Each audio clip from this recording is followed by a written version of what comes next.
la tundra, y así diferentes ecosistemas y cuáles eran los animales endémicos de esos lugares.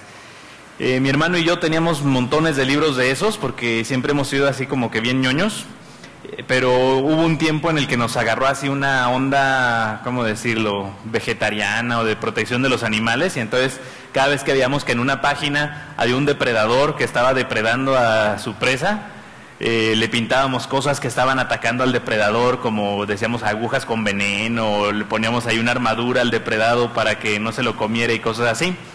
Pero nos gustaban mucho a él y a mí esa clase de libros, y una de las cosas que más me gustaba era como imaginarme qué papel cumplía cada una de esas especies dentro de ese ecosistema y luego inventar yo mismo mis propios ecosistemas.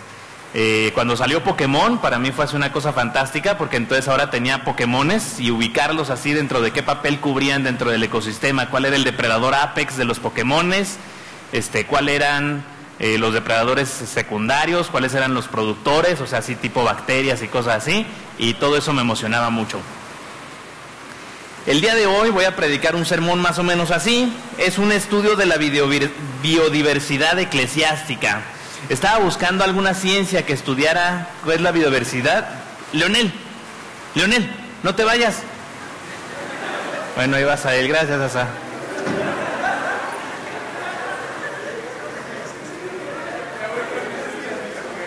Sí, es rebelde con causa. Es un estudio, digamos, de la biodiversidad que hay en una iglesia, especialmente en una unión de jóvenes. Estaba buscando alguna ciencia así que estudiara específicamente eso, las relaciones entre los seres vivos de un ecosistema, y encontré como que varias opciones, pero no encontré así una cosa específica que definiera qué papel cumplen dentro de cada ecosistema los seres vivos. Por eso es nada más un estudio de biodiversidad. Aquí me están cayendo gotas de lluvia. Y el primer personaje o el primer,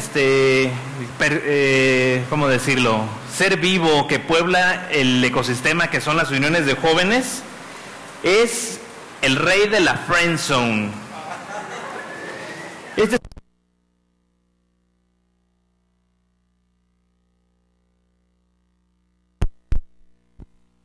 ¿No? Ya me oyen, ¿verdad? Este es un personaje reciente, de reciente aparición en el ecosistema eclesiástico, porque en mis tiempos no se llamaba friendzone, en mis tiempos te aguantabas y si la chava dijo que no, pues te buscabas otra. El chiste ahora es como que uno se queda así atorado. Ahora, este rey de la friendzone no es nada más una persona que está enamorado de su mejor amigo, tenemos que entenderlo un poco más profundo. Es una persona que entrega más en sus relaciones interpersonales de lo que las demás personas le dan. Es decir, está dispuesto a hacer grandes sacrificios por personas que no están dispuestos a hacer ni el mínimo sacrificio por él o por ella. No nada más podríamos hablar aquí de una relación romántica, sino también de una situación en donde una persona es un gran amigo y su mejor amigo es un amigo mediocre. ¿Me explico? Para que una persona se convierta en el rey de la friendzone, en primer lugar hace falta que sea bastante miope. Es decir, que no vea muy bien, que no sea capaz de analizar las circunstancias a su alrededor y que no se dé cuenta del maltrato que está recibiendo. Además, hay una circunstancia, hay un asunto de humillación autoinfligida en el rey de la friendzone. Es decir, se autohumilla, se pone de tapete por ahí. Se dice así de esa manera, o es un arrastrado o algo así, o arrastrada en el caso concreto. Una persona que se convierte en un rey de la friendzone, es decir, una persona que entrega más de lo que está recibiendo de sus amigos o de sus relaciones interpersonales, podremos decir que tarde o temprano va a tener serios problemas de autoestima. En ocasiones se confunde en las iglesias la baja autoestima con humildad. Es decir, una persona que se humilla a sí mismo, dicen, ay, es que él es tan humilde. Pero no, humildad es tener un concepto correcto de quién eres. Es decir, saber quién eres. Humus significa piso. Entonces de ahí viene la palabra humildad, significa poner los pies en la tierra y saber quién eres. El problema del rey de la friendzone o la reina de la friendzone es que tarde o temprano va a convertirse en realidad esa humillación que está recibiendo. Es decir, se va a creer que él merece ser tratado así. Así que una persona que es el rey de la friendzone, hay un primer consejo para esa clase de personas.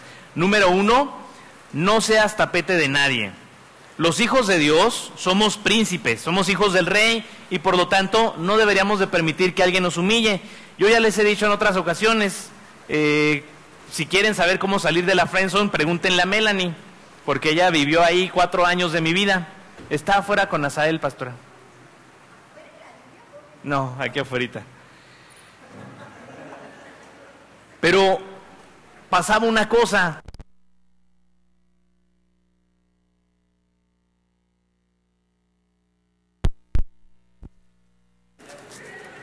Ahora sí, para que una persona esté dispuesto a dejarse humillar, hace falta tener un problema de autoestima. Y para salir de ese problema de autoestima, hace falta un primer consejo: creámonos los hijos del rey.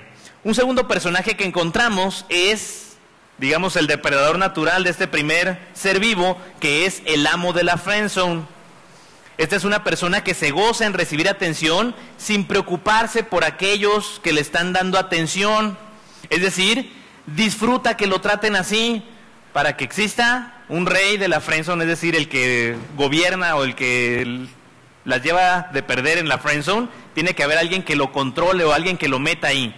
Que regularmente es una persona orgullosa, que le gusta la pleitesía, le gusta que le echen piropos, le gusta que le, ¿cómo se dice?, rindan tributo, pero sin estar dispuesto a sacrificar nada. ¿Me explico? Hay un consejo para una persona así. Número 1, recordar lo que hizo Cristo por nosotros. Él murió en la cruz, dio su vida por nosotros, y ahora nos permite a nosotros también entregar la vida. Digamos que la primera característica de alguien así es el egoísmo, el estar dispuesto solamente a recibir y no a dar. Otro personaje que encontramos en las iglesias, le puse el verdugo. Vayamos a Lucas 9, 54 a 56. Búsquenlo por ahí, Lucas 9, 54 a 56. Cuando lo tengan me dicen amén. Lucas 9, 54 al 56. El primero que lo encuentre, lo lee, no hay premio ni nada.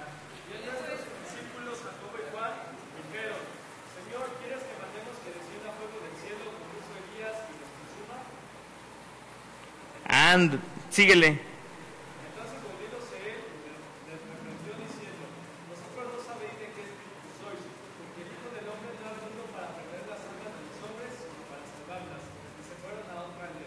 Muy bien, amén. Jesús predica, la gente no se convierte y dicen Jacobo y Juan, ¿y si mandamos fuego del cielo para que los consuma? Por eso este personaje se llama el verdugo. Es una persona que se cree tan santo que tiene el derecho de ejercer castigo sobre otras personas. No es nada más una persona que castiga a otros, sino dentro de la iglesia es alguien que lo hace porque cree que tiene el derecho, porque se cree que tiene cierto liderazgo espiritual o cierto abolengo o cierta madurez espiritual, y entonces cree que puede criticar, regañar, exhortar, a veces hasta ofender a otros porque él es más espiritual. ¿Me explico? Por eso se llama el verdugo. Ante esta clase de circunstancias, si uno dice, caray, a veces pareciera que yo soy verdugo, hay que hacer lo que dijo aquí Jesús. Les dijo, no saben de qué espíritu sois. O sea, les recordó, el Espíritu de Dios no es un espíritu de venganza. Lo que el Espíritu Santo quiere hacer no es vengarse, es sanar, es ayudar a los demás. Así que antes de criticar, antes de atacar, antes de convertirnos en un verdugo, conviene que perdonemos. Un personaje más que vemos en las iglesias, el corazón de hotel. No le pongan nombre todavía. Este es alguien que es capaz de enamorarse en el sentido romántico o en el sentido amistoso de alguien, pero cuando le pasa el momento, termina a veces hablando mal, odiando o incluso lastimando intencionalmente a la persona que era el receptor de su afecto. Es decir, no se refiere a dos personas que eran muy amigos y dejan de ser amigos, sino a dos personas que eran muy amigos y se convierten en enemigos. Dos personas que fueron novios y se convierten en enemigos. ¿Me explicó? Por eso sería corazón de hotel, porque es muy ávido para aceptar nuevas personas, pero también es muy ávido para de pronto manifestar odio, hablar mal, etcétera, etcétera. Yo les quiero decir una cosa especialmente a los hombres. Dicen por ahí que los caballeros no tenemos memoria, y es una frase que tiene que ver con esto. Un hombre que habla mal de sus exnovias, que le tira tierra a sus exnovias, demuestra por qué sus exnovias no lo aguantaron. ¿Me explicó? Es decir, hace notar por qué su exnovia lo cortó, lo dejó, etcétera, etcétera. Se dice por ahí que uno a veces es ardilla. ¿Han oído ese concepto ardido? Es decir, que alguien te trató mal o algo así y entonces, pues ahora le voy a tirar tierra. Esa es la idea con eso. Un corazón de hotel es alguien que deja que las personas entren y salgan de su corazón, y mientras están ahí son mis grandes amigos. Cuando se salen los odio y los detesto y hago cosas en contra de ellos. Hay que entender una cosa, los noviazgos que fracasan no son los que cortan. Un par de novios pueden ser novios y cortar y no ser un fracaso. Puede seguir siendo un éxito si cortaron porque entendieron que no eran el uno para el otro, que tenían direcciones de vida diferentes y decidieron, no nos queremos casar.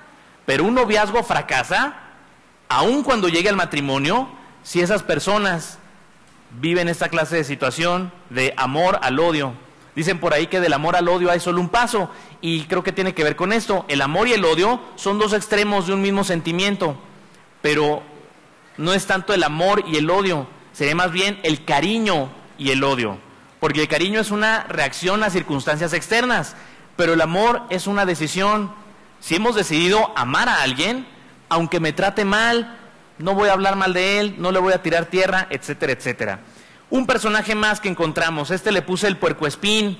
¿Han visto alguna vez dos puercoespines intentar abrazarse? No, por instinto no lo hacen, se abrazan y quedan todos espinados. El puercoespín es una persona que se hace difícil de acercarse, ya sea porque no abre las puertas o porque termina peleándose o lastimándose a otros. Oigan, veo que muchos están saliendo, ¿qué está pasando allá afuera? ¿Cayó qué? ¿Cayó un árbol sobre los coches? Santa cachucha. Vayan, consejeros jóvenes, no se salgan mejor. ¿En el diván? Chale. Bueno, chavos, continuamos. El puercoespín, déjenme les sigo explicando esto y después vamos ya directo al sermón. Digamos, es la introducción. El puercoespín es una persona que se hace difícil acercarse. Le vamos a leer 2 de Corintios 5, 16 al 17. Alguien que lo busque, o más bien todos búsquenlo. 2 de Corintios 5, 16 al 17. Se los leo yo. 5, 16 al 17. Segunda carta a los Corintios 5, 16 al 17 dice así: así que de ahora en adelante no consideramos a nadie según criterios meramente humanos, aunque antes conocimos a Cristo de esta manera, ya no le conocemos así. Por lo tanto, si alguno está en Cristo, es una nueva creación, lo viejo ha pasado y ha llegado lo nuevo. El espinosito o el puercoespín, lo que le pasa es que juzga a las personas por los parámetros del mundo. Es decir, se trata a los demás de acuerdo a cómo se trataría a las demás personas en el mundo. En el mundo la gente normal se trata egoístamente. O sea, ¿para qué quiere uno amigos si no me sirven de nada, si no me divierto con ellos, si no me proveen ningún beneficio, no me hacen crecer de ninguna manera? Entonces no quiero amigos, ¿sí me explicó? En el mundo eso es lo normal. Servirse unos de otros es lo natural, casi sería lo correcto, porque en el mundo no hay otra razón por la cual tener amistad. Pero en la palabra de Dios encontramos que hay una razón para llevarnos diferente, para perdonar. Así que si uno siente que es puercoespín, que me cuesta trabajo pelearme con la gente, que de pronto voy pasando de un grupo a otro y de pronto ahí ya no me aguantan y me tengo que cambiar de grupo social y ya no me aguantan y me tengo que cambiar a otro, entonces a lo mejor conviene que deje de aplicar los valores del mundo en mis relaciones interpersonales y trate a las personas como nuevas criaturas, de tal manera que si me tratan mal, pues ni modo, los perdono. Digo, pues también él es un pecador, pobrecito, yo también soy pecador. Otro personaje que encontramos aquí, le llamo yo el papá o la mamá de los pollitos. La papá o el mamá de los pollitos es la persona que disfruta dirigiéndose o sintiéndose que dirige, aun cuando no lo esté haciendo. Es decir, una persona que cree que organiza, a lo mejor organiza las salidas al cine y algo así, pero hay una diferencia entre ser líder espiritual y ser líder social. ¿Me explicó? Hay personas que se convierten en líderes sociales a pesar de carecer de las características para ser un líder espiritual. Y en la juventud tenemos que entender una cosa: no puede ser un líder espiritual uno de mi mismo nivel. ¿Me explicó? Porque está igual de perdido que yo, igual de atarantado que yo, está teniendo las mismas luchas que yo. Yo le he dicho a algunos jóvenes en ocasiones: si quieres ser el pastor de tus amigos, te vas a quedar sin amigos. Yo honestamente siendo pastor, me cuesta trabajo tener amigos. Gracias a Dios los consejeros y yo hemos formado un estilo así como de ser cuates, no nada más consejeros, y de poder ser más amigos que compañeros de trabajo en la iglesia. Pero para los pastores eso es casi imposible, es muy difícil. Porque una persona que pretende ser líder espiritual tiene que hacer ciertos sacrificios. Y una cosa, especialmente en los jóvenes, no pueden dejarse pastorear por una persona que está en su nivel. A lo mejor un joven mayor sí puede pastorear a jóvenes menores. ¿Me explicó? Ya ha pasado más cosas, a lo mejor tiene más conocimiento del Señor, simplemente porque tiene más tiempo en la tierra. Pero es muy difícil convertirnos en el pastor de nuestros amigos. ¿Me explicó? Es casi imposible. Conviene mejor que juntos nos dejemos pastorear por alguien que está por encima de nosotros. Un personaje más, le llamé el venenoso. Podríamos también ponerle víbora, anaconda, cobra, escorpión, cualquier animal ponzoñoso. Es el que atesora o inventa chismes para soltarlos cuando la ocasión lo amerita. No leímos el texto anterior, ¿verdad? Santiago 3:1. El texto de la papá o el mamá de los pollitos era Santiago 3:1, que dice: hermanos míos, no pretendan muchos de ustedes ser maestros, pues como saben, seremos juzgados con más severidad. Sin duda que a los que Dios usa, regularmente se les juzga con más severidad. A los pastores, a los consejeros, no hombre, deberían de escuchar las cosas que algunos de ustedes dicen de nosotros. Se nos juzga con más severidad, simplemente porque estamos más visibles.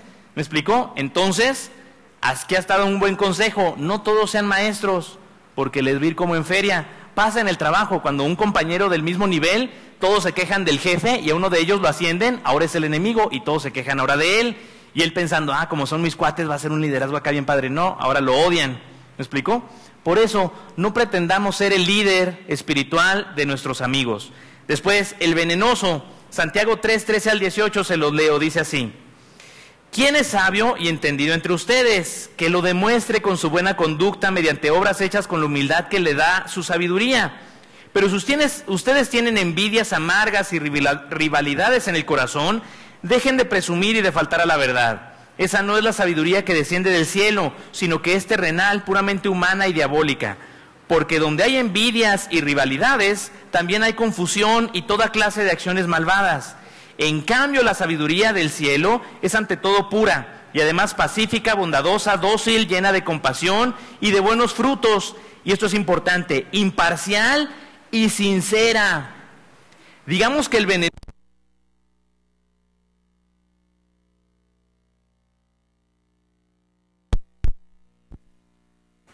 Bueno.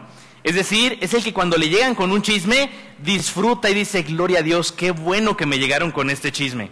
¿Me explicó? Es decir, si alguien tiene algo malo que decir de alguien, presta oídos. Ese es uno de los problemas más graves en la iglesia. No los chismosos, puede haber 2 o 3 chismosos. El problema son las personas que le hagan caso a esos chismosos. ¿Me explicó? Ya han escuchado que la pastora ha dicho que ella no tiene cirugías y cosas así, y uno diría: pero ¿por qué dirá eso? Porque ha habido gente que lo ha dicho. Pero el problema no es que una persona diga que la pastora tiene cirugías. El problema es que haya muchos que crean que la pastora tiene cirugías. Puro botox. No es cierto. Muchos dicen eso, y yo creo que hay una circunstancia que pasa aquí. Cuando yo estaba más niño, la pastora tenía unos dientes chuecos. Entonces, ya cuando Eli nació, poco después, la pastora se puso frenos. Entonces, en sus fotografías de mi infancia, se ve diferente, porque se ve la mandíbula diferente. Y ya cuando se puso brackets, le cambió la cara, no radicalmente, pero sí un poco. Y por eso algunas personas dicen: mira, son fotos diferentes. Sí, pero en medio pasaron los brackets. ¿Sí me explico? También aquí la nariz tiene una fractura. Si pueden ver, tiene una parte que así como más ancha. Un día, abriendo la cajuela del coche, se pegó sin querer y se le fracturó tantito y tiene un poco más ancho. Eso es señal de que no está operada. ¿Me explicó? Porque algunos dicen: mira, ahí tiene la cicatriz de la operación. No, es la cicatriz de una banca que se le pegó y entonces tiene hasta un poco quebradito. ¿Me explicó? Pero ¿por qué lo dice la pastora? ¿Por qué ella tiene que anunciar y por qué tiene que justificar que no tiene cirugías? Porque alguien lo dijo y muchos le creyeron. Es el problema del venenoso. No nada más inventar chismes, no nada más decir chismes como aquí, sino creerlos. Por eso hay que ser, como dice este pasaje, imparcial y sincero. que si alguien viene a contarme algo malo de alguien, yo no le haga caso. En la consejería pastoral, por ejemplo, los pastores regularmente no le decimos al que está enfrente de nosotros algo que le tendríamos que decir a su pariente. Llega una hermana y me cuenta que su esposo la golpea, yo no le digo, su esposo lo que debería de hacer es esto y esto y esto. No, yo le ayudo a sentirse mejor, le doy palabras de aliento, en ocasiones le digo algunas acciones que puede tomar, pero jamás le digo algo que su esposo debería de hacer, porque en el momento en el que yo le diga, sí, su esposo es un animal, le doy armas para que siga el pleito. ¿Me explicó? Le hago que termine odiando a esa persona cuando pueda haber restauración. Ahora, si me lo dejan solo ese animal, ahí sí le digo de cosas a él. Eso es lo que hacemos en la consejería pastoral. Yo nunca le diré a una persona que estoy aconsejando algo que debe hacer otra persona. ¿Me explicó? De la misma manera, cuando alguien llega y nos cuenta un chisme, jamás debemos de hacerle caso a lo que me está diciendo de otra persona. Si acaso le digo, oye, ¿y tú para qué me cuentas? O sea, ¿qué me quieres envenenar o qué? ¿Quieres que deje de ir a la iglesia? ¿Quieres que deje de juntarme con ellos o qué? ¿Me explicó? En ocasiones es porque hay un fin alrededor de eso. ¿Me explicó? Especialmente en cuestiones románticas puede llegar a pasar, pero también en cuestiones de amistad. Cuando mi mejor amigo veo que se está haciendo amigo de no sé quién, voy y le hablo mal a ese no sé quién de mi mejor amigo. O si un chavo ve que la chava que le gusta se está acercando a no sé quién, no, cuidado, porque él es neocarismático. ¿Me explicó? Es decir, evitemos ser el venenoso de la iglesia. Según, más bien, otro personaje, otra especie que vemos en la iglesia, le puse el cotizado. La idea es esta: se cree mejor que otros y se porta como si lo fuera, ya sea alardeando, ya sea queriendo ser el ejemplo a seguir, ya sea presumiendo. Vamos a Romanos 12:3, se los leo. Bueno, deberían de sabérselo. Romanos 12:3 dice, ninguno tenga mayor concepto de sí que el que debe tener. ¿Se lo sabían? Por la gracia que se me ha dado, les digo a todos ustedes, nadie tenga un concepto de sí más alto que el que debe tener, sino más bien piense de sí mismo con moderación, según la medida de fe que Dios le haya dado. Es decir, nunca creamos que somos mejores de lo que somos, porque cuando estamos más alto en nuestro orgullo, es cuando más fácil vendrá una caída en nuestra vida. Número 1, más fácil nos podemos deprimir. Número 2, más fácil podemos caer de la gracia de las personas que me admiran. ¿Me explico? Mientras yo más pretendo de mí mismo, más fácil va a ser que las personas a las que decepcione terminen alejándose de mí, porque tarde o temprano decepcionaremos a alguien. Pero en cambio, si no presumo, si no alardeo y decepciono a alguien, posiblemente sea perdonado más fácilmente, posiblemente tengan más gracia conmigo, porque he mostrado humildad. Por eso, no seamos este personaje. Y por último, otro personaje, bueno, penúltimo, le puse el open-minded. ¿Saben qué es esa idea de mente abierta, no? Con el afán de no tener problemas con el mundo, esta persona adopta los valores y las prácticas del mundo. Y en ocasiones no porque las personas alrededor le estén así como que influyendo de ándale, échate un cigarro, ándale, toma. No, simplemente porque quiere sentirse como la gente que él interpreta que es la gente normal. Es decir, se acerca a esas cosas del mundo, se acerca a las cosas del pecado. Por ejemplo, en nuestro mundo, en nuestra sociedad, jóvenes de preparatoria a veces se van de fin de semana a algún lado. Cuernavaca, aquí en México, esa es la zona clásica, en Chihuahua era Aldama, y el asunto no es ir a divertirse sanamente, el asunto es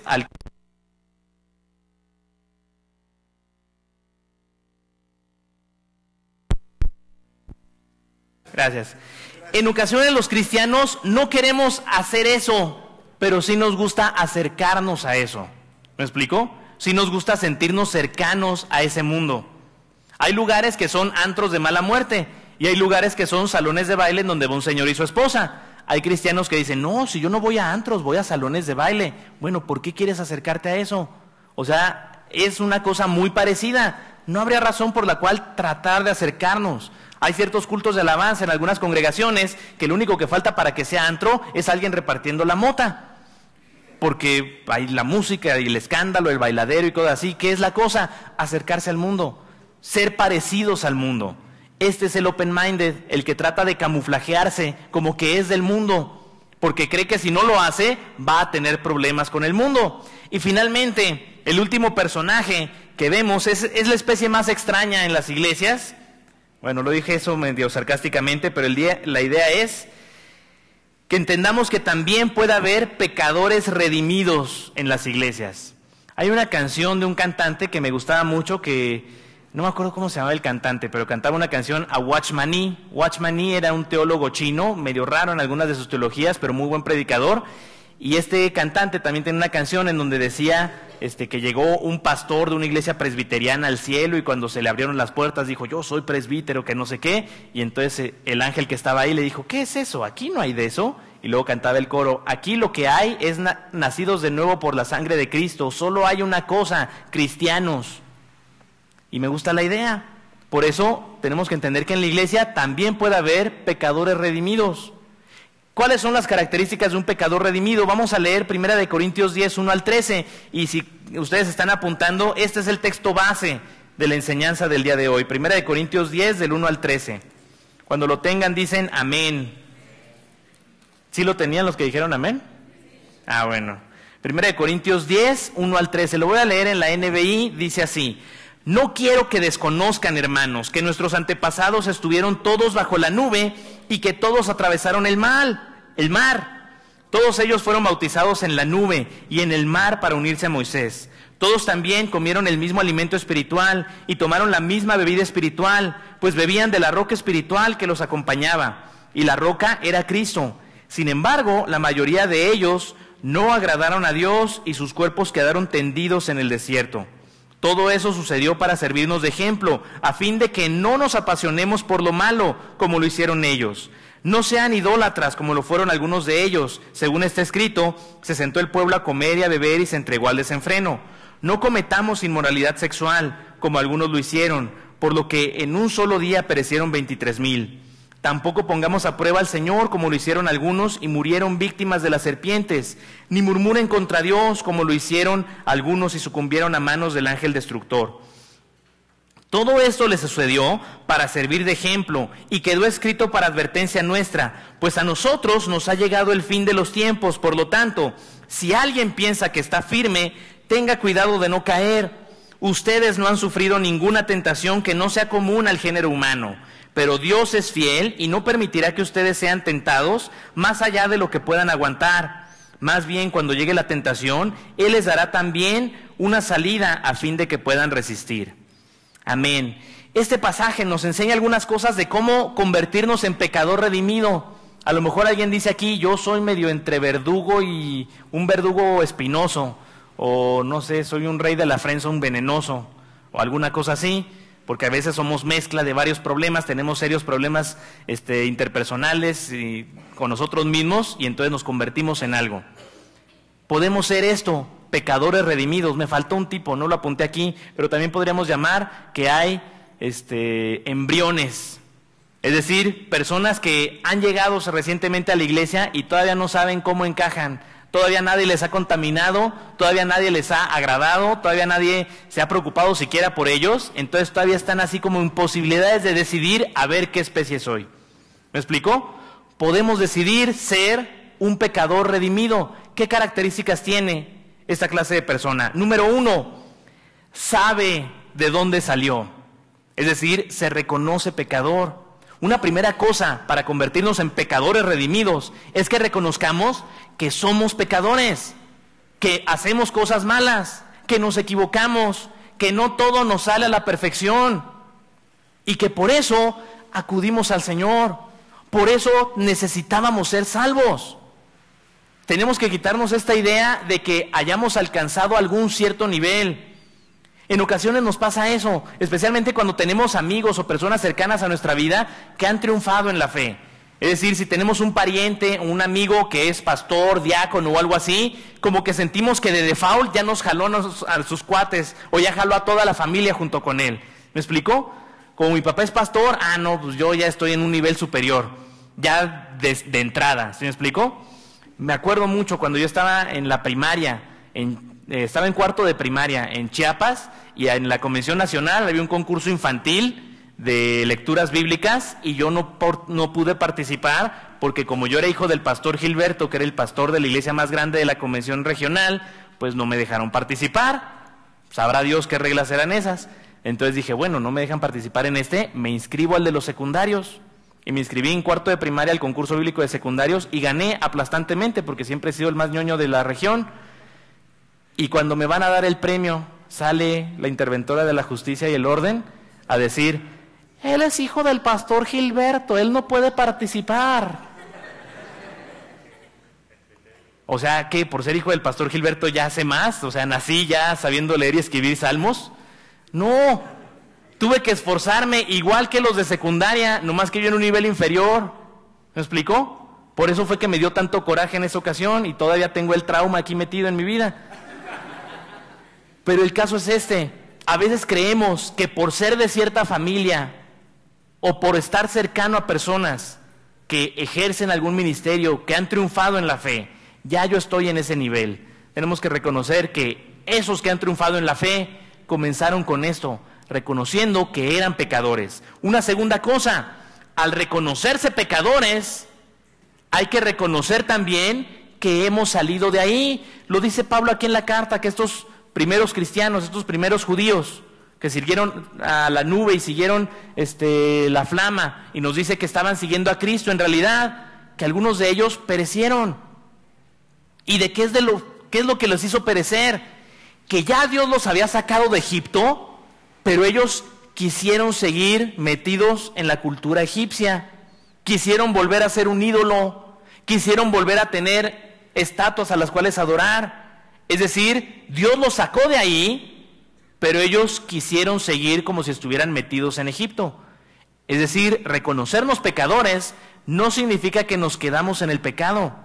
Significa reconocer que alguna vez lo fui, pero que Dios me ha hecho una nueva criatura. Por eso soy un pecador redimido. Ya no estoy en el pecado. Ya no tengo por qué vivir esas mismas cosas. Ya no tengo por qué frecuentar esos lugares. Ya no tengo por qué tener las mismas prácticas o hábitos. ¿Me explicó? Puedo ser diferente. Una tercera idea que nos hace pecadores redimidos: saber que como yo fui pecador, también otros son pecadores y puedo tener gracia con ellos. Para ser un pecador redimido, hace falta entender que así como Dios me redimió a mí, también está redimiendo a otros. ¿Me explicó? Y por lo tanto, me va a ser fácil llevarme con los demás. Porque cada vez que se porten mal, cada vez que me hagan algo malo, cada vez que me insulten de alguna forma, puedo entender, pues es que también es pecador como yo. ¿Se me explicó? También está luchando con la vieja naturaleza como yo. A lo mejor está apenas empezando a madurar. A lo mejor ya ha madurado en algunas áreas, pero en otras todavía no. Y por lo tanto nos podemos perdonar más fácilmente unos a otros. No andamos soltando nuestras espinas con todos. Una cuarta idea que encontramos para ser pecadores redimidos: el pecador redimido sabe que Cristo es quien lo salvó y por lo tanto no confía en nada más. Es decir, hay que reconocer que la única cosa en la que debemos de confiar es en Jesucristo. Ahora, cualquier cristiano diría, sí, hay que confiar en Jesucristo y nada más, pero en ocasiones pareciera que depositamos nuestra confianza en otras cosas. Por ejemplo, creemos que Jesucristo es el que nos salvó, pero de todas maneras creemos que ciertas acciones me hacen tener más agrado con Dios. Es decir, que si me porto de cierta manera, le caigo mejor a Dios que a otras personas. ¿Me explico? Como si Dios quisiera más a los buenos que a los malos. No, la Biblia jamás dice que Él ame más a los que cometen ciertos pecados que a los que cometen otros pecados, porque tenemos que reconocer, el que cree que no peca, está cometiendo el pecado del orgullo y del egoísmo. ¿Me explicó? ¿Creen ustedes que ahorita que estoy predicando, puede uno estar pecando? Sí, estoy pecando de soberbia. ¿Cómo se me ocurre a mí, mortal, incapaz, incapacitado, creer que puedo agarrar la Biblia, tomar las palabras de Dios y decírselas? Es un acto de orgullo, porque así somos los seres humanos. Cualquier cosa lo podemos convertir en algo malo. Y por eso no confiamos en nuestras acciones. Confiamos en que Dios nos ama a pesar de nuestras acciones. No confiamos en nuestro conocimiento. Confiamos en que Dios nos ama, tengamos mucho o poco conocimiento. No confiamos en mi abolengo o en mi trayectoria eclesiástica, en los ministerios que alguna vez cumplí, sino que confiamos en lo que Dios está haciendo en mi vida, en este momento. Es decir, para ser pecador redimido, hace falta tener fe solamente en Jesucristo, ni en mis acciones, ni en mi pasado, ni en mi historia, ni en las personas que hay a mi alrededor, solamente en Jesucristo. Un factor más que nos convierte en pecadores redimidos: el pecador redimido sabe que es débil y por lo tanto obedece y actúa de tal modo que pueda librarse del mal y de las tentaciones. La idea aquí es obedece. Si sabemos que somos débiles, sabemos que necesitamos de alguien que nos guíe, que nos indique, que nos diga cosas de cómo vivir en esta vida. Dice aquí en el pasaje: el que cree estar firme, mire que no caiga. Es decir, el que se cree muy santo, muy cristiano, tenga cuidado, porque cuando nos creemos demasiado es cuando va a ser más fácil que caigamos. Porque el que cree que es muy santo anda tranquilo por la vida y en una de esas cae en una tentación sin darse cuenta. La idea aquí no está diciendo es, ándale, vas a caer en una tentación. La idea aquí es, pon atención, puedes caer en tentaciones. Pero también nos dice, no son tentaciones más fuertes que tú. No vayas a caer en la idea de creer de que no, es que no me pude librar de eso. Sí nos podemos librar de esas cosas, obedeciendo al Señor, haciendo lo que nos dice. El Señor nunca nos va a pedir que hagamos algo que no pudiéramos hacer. Así que cuando su palabra me dice que sea santo, es porque Él ya puso en mí la posibilidad de ser santo. Cuando su palabra me pide que sea diferente, es porque Él ya puso en mí la posibilidad de cambiar. Lo único que tengo que hacer es hacerle caso y seguir las instrucciones, dar los pasos necesarios. A veces hay circunstancias en nuestra vida que se convierten en tentaciones, o más bien casi en vicios, que terminan controlándonos. Dicen que un vicio tiene esta característica, que es ingobernable. Es decir, una persona que tiene un vicio, para saber si alguien tiene un vicio, hay que ver si puede contenerse ante cierta tentación. Y el caso es que a veces uno no se puede contener ante ciertas tentaciones, cuando ya se han convertido en vicio, pero uno no tiene por qué andar buscando estar cerca de esas tentaciones. ¿Me explicó? O sea, a lo mejor, decía hace algunos años más bien, hubo un caso de un personaje en la Convención Nacional que se descubrió que tenía una familia extra, y entonces la pastora y el paz estaban hablando, y mi pastora dijo, es que ¿cómo es posible que haya llegado a eso? Dijo la pastora, ¿cómo no pudo detenerse en ese momento? Y dijo el paz, no, pues en ese momento a lo mejor yo tampoco me hubiera detenido, por eso yo me detengo muchos pasos atrás. O sea, sí, a lo mejor ya cuando van a entrar al hotel está difícil detenerse, pero puede uno detenerse cuando uno está ahorrando para irse al hotel, ¿sí me explicó? Cuando uno está diciéndole a la esposa, cuando el señor ese estaba diciéndole a la esposa, no voy a poder ir a cenar, ahí pudo haberse detenido. O cuando la persona esta le hizo ojitos, ahí pudo haberse detenido. Esa es la cosa. Hay ciertas circunstancias que a lo mejor, sí es cierto, ya no las puedo controlar. Entonces lo que Dios me dice es, no te acerques, porque cuando te acercas, ahí sí vas a caer. Pero Dios me da una salida, que es, no vayas cerca, no vayas a ese lugar, no vayas con esas personas, no te juntes con tus viejos amigos, porque vas a volver a caer. El pecador redimido sabe que es débil y por eso obedece y actúa de tal modo que pueda librarse del mal y de las tentaciones. Y finalmente, el pecador redimido vive agradecido con Dios, sabe de dónde nos sacó Dios. Es decir, una persona que sabe que es pecador y que sabe que fue redimido por Dios, sabe de dónde lo sacó Dios, se acuerda de las cosas que hacía y por eso vive agradecido con Dios. Y esta es la cosa, servir a Dios, alabar a Dios, venir a la iglesia, no son acciones que hacemos para que Dios nos ame. Son el resultado de haber experimentado el amor de Dios. Es decir, son una manera de agradecerle algo que jamás le podré pagar. ¿Saben ustedes por qué decimos gracias a la gente? La idea viene de un concepto de gracia, de entender que lo que alguien hizo por mí fue algo que no merecía yo que recibiera, Fue algo que esa persona no tenía que hacer por mí, sino que lo hizo porque había gracia en su corazón que quiso mostrar hacia mí.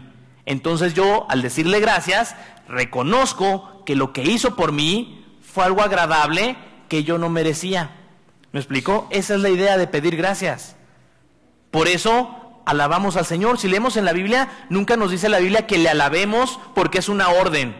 Dice, alábale porque Él es bueno, alábale por su misericordia, alábale por la grandeza de sus obras. Casi siempre que dice que le alabemos, nos da una razón, y tiene que ver con una razón de algo que ha hecho por nosotros. ¿Me explicó? Hasta hay un texto que dice, por las misericordias de Dios, solo os pido que os comportéis como es digno del Evangelio. O sea, porque Dios te salvó, pórtate bien. ¿Se me explicó? Así que este asunto de portarnos santamente, de tener un ministerio en la iglesia, de asistir a la iglesia, no es un asunto de orden, no es un asunto de obligación. Es el resultado natural de alguien que ha experimentado la gracia del Señor. Y su manera de agradecerle es mostrándole amor, alabándole, haciendo cosas en su iglesia porque reconoce que son cosas que Dios quiere hacer a través de nosotros. Por eso un pecador redimido vive agradecido con Dios, sabe lo que Dios hizo por él y por lo tanto quiere que se note que lo que Dios hizo por nosotros fue algo grandioso. Quiero validarlo en mi vida. El chiste es este: todos podemos ser pecadores redimidos. No se trata de ser perfectos en cuanto a conducta, no se trata de ser perfectos en cuanto a relaciones, se trata de ser perfectos en nuestra posición respecto a Dios, reconociendo que soy pecador, que el Señor me sacó de ahí, que otros también son pecadores y también Dios los puede sacar de ahí, que es Cristo el que me salvó y ninguna otra cosa me pudo salvar, y que por lo tanto yo debo someterme al Señor, obedecerle y agradecerle.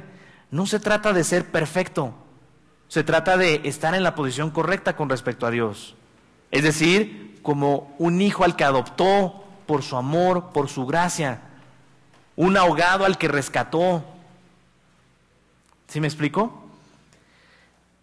Vamos a orar entonces, y quiero que tomemos una decisión, y la decisión es muy sencilla: decidir si quiero convertirme en un pecador redimido, o decidir si quiero convertirme en alguna otra cosa, ya sea de los personajes que dije aquí, o de otras especies animales que a ustedes se les ocurran, que pueda haber en las iglesias.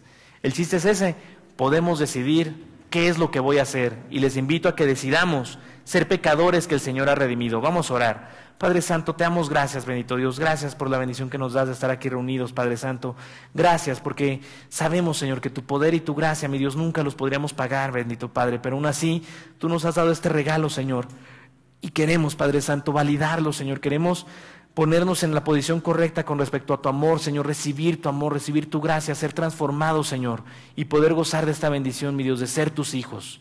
Sigan orando, mis hermanos, y si alguien quiere decirle al Señor: Señor, yo quiero que me redimas, es decir, yo quiero reconocer que no estoy bien o no he estado bien en mi vida, quiero reconocer que hay circunstancias que me lastiman, que a veces me controlan, y quiero que me las quites. Quiero reconocer que necesito obedecerte, quiero reconocer que necesito que tú me saques, Señor, de estas circunstancias. Y si le quieres decir esto al Señor en esta hora, te invito a que levantes tu mano ahí en tu lugar y me permitas orar por ti. Dios les bendiga, hermanos, jóvenes y señoritas. Dios les bendiga a todos los que están tomando esta decisión. Dios te bendiga, Dios les bendiga también de este lado. Dios te bendiga, Dios te bendiga. Sigamos orando y digámosle estas cosas al Señor. Padre, gracias, Padre, porque sabemos que tú eres el único que pudo haber transformado nuestras vidas, Señor. Tú eres el que nos redimió, Señor.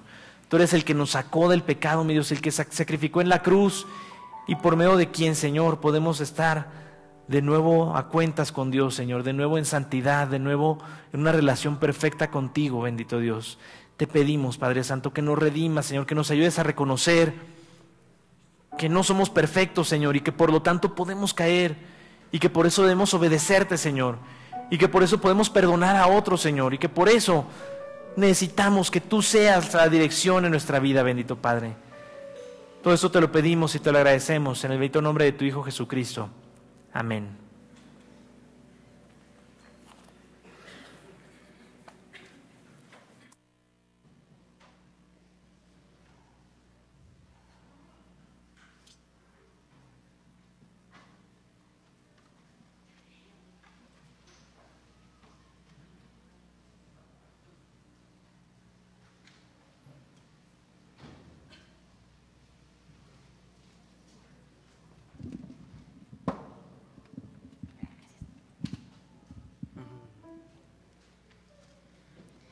y dice el Señor: traigan íntegro el diezmo para los fondos del templo, y así habrá alimento en mi casa. Pruébenme en esto, dice el Señor Todopoderoso, y vean si no abro las compuertas del cielo y derramo en ustedes bendición hasta que sobreabunden. Recojamos las ofrendas.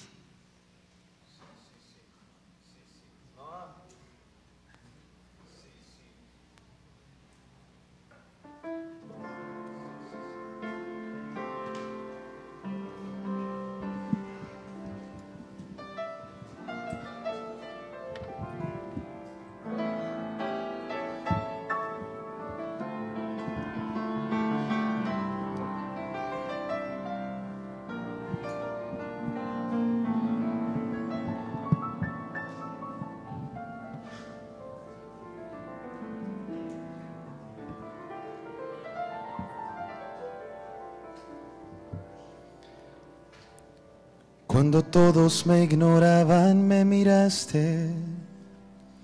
Cuando todos me tachaban, tú viniste hasta mí. Cuando todos me acusaban y hablaban de mí, tú me diste tu eterno perdón. Cuando todos se burlaban, me escogiste. Cuando nadie me estimaba, tú me diste tu amor. Cuando nadie le apostaba que yo fuera mejor, tú me hiciste tu fiel servidor. Y llenaste de vida a mi corazón, me inspiraste una nueva canción. Las migajas que eran mi vida anterior, las hiciste una nueva canción. Me miraste con ojos de amor, cuando nadie prestaba atención. Y es por eso que te amo, Señor.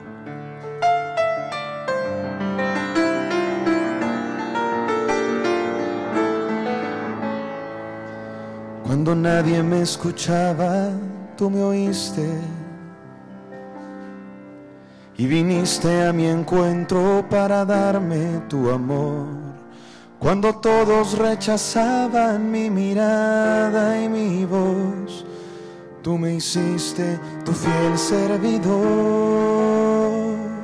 Cuando el mundo me volvía la espalda, cuando el sol no reflejaba de sus rayos en mi hogar, cuando el frío del invierno no podía soportar, tú me diste tu calor y tu paz.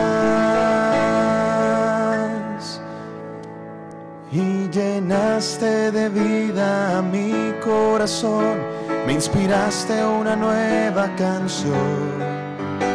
Las migajas que eran mi vida anterior, las hiciste una nueva creación. Me miraste en mi soledad, me limpiaste de toda maldad. Me miraste y sanaste mi enfermedad, me salvaste en mi lecho mortal. Y del polvo formaste de nuevo mi ser, es por ti que hoy he vuelto a nacer. Me miraste con ojos de amor, cuando nadie prestaba atención. Y es por eso que te amo, Señor.